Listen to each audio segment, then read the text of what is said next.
The Mûr-de-Bretagne again showed on Thursday that every second counts at the 2018 Tour de France. The finish atop the Brittany climb, just as it did in 2011 and 2015, created small but significant time gaps amongst the overall contenders, opening cracks in riders' confidence and perhaps giving an indication of what will happen in the rest of the race. Dan Martin, UAE Team Emirates, had the guts to attack alone into a stiff headwind and had the legs to finish off the move and win the stage. His kilometer-long surge tested all of his fellow overall contenders, exposing even the slightest hint of weakness. Pierre Latour, AG2R Le Mondial, was the closest to catching Martin, with Alejandro Valverde, Movistar, leading home a select 13-rider group of chasers at 3 seconds. Chris Froome, Team Sky, struggled slightly, and effectively finished 2 seconds behind. But that was 1 second too many. His stage time was calculated on the gap to Valverde, and so the race results confirmed he lost 8 seconds.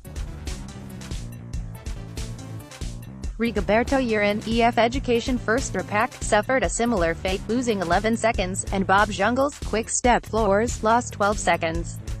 Martin picked up a 10-second time bonus for his win while Valverde took 4 bonus seconds.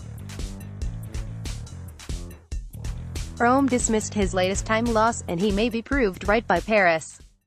It was also far less than the 31 and 53 seconds Romain Bardet, AG2R Le Mondial, and Tom Dumoulin, Team Sunweb, lost, respectively, after they tangled in the final kilometers before the climb to the finish. To complicate Dumoulin's day in Tour even further, he was penalized 20 seconds for drafting behind his team car as he tried to limit his losses.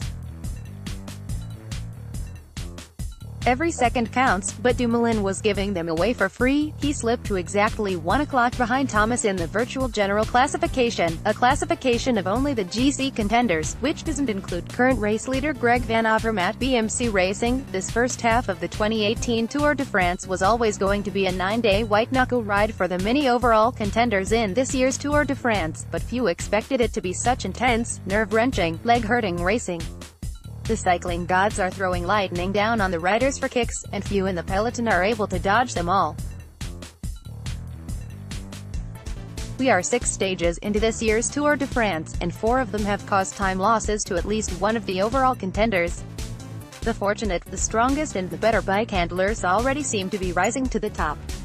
There has been a rotation of cycling karma on a daily basis.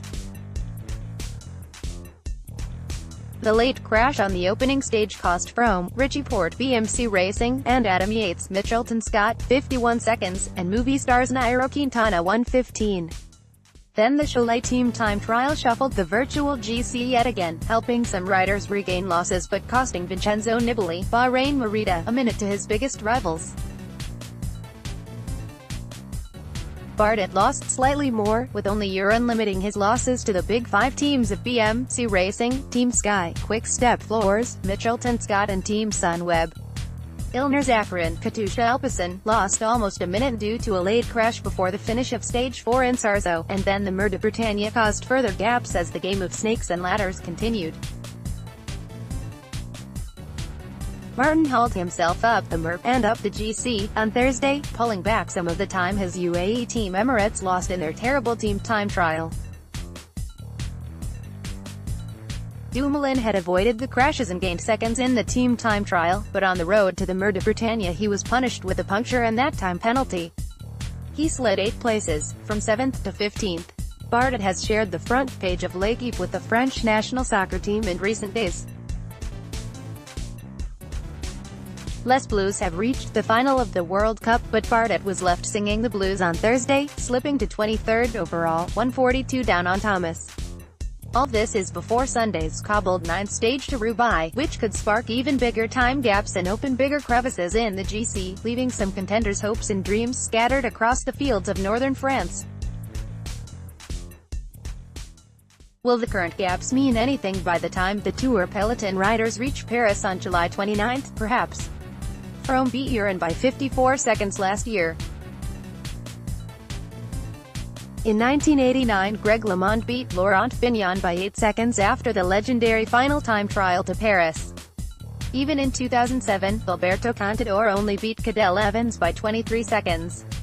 Every second counts at the Tour de France. Team leaders are licking their wounds and trying to convince themselves and their rivals that they will pull the time back in the mountains. But they also know that, once gone, time is notoriously difficult to recapture. Geraint Thomas has had more than his share of crashes and bad luck over the years, with a terrible run of misfortunate in recent times. Yet, so far, the 32-year-old Welshman has avoided the mishaps that have cost so many of his rivals time, including teammate, not team leader, Froome. Thomas finds himself in an enviable position as virtual race leader of the overall contenders. As things stand, he will inherit the yellow jersey when Van Avermaet cracks and starts to work for teammate Port. Thomas has even taken advantage of the new bonus point that is positioned late in the stage and offers 3, 2 and 1 second time bonuses. After picking up a second almost by accident on stage 2 on Sunday, he struck out from the bunch just after the first descent of the Mûr to pick up 2 more seconds. He has now picked up a total of 3 seconds, which is in turn the same amount of time that divides him from taking the yellow jersey. Thomas seems to be blessed at this year's Tour. Has he perhaps paid his Tour de France dues? Could it be his year?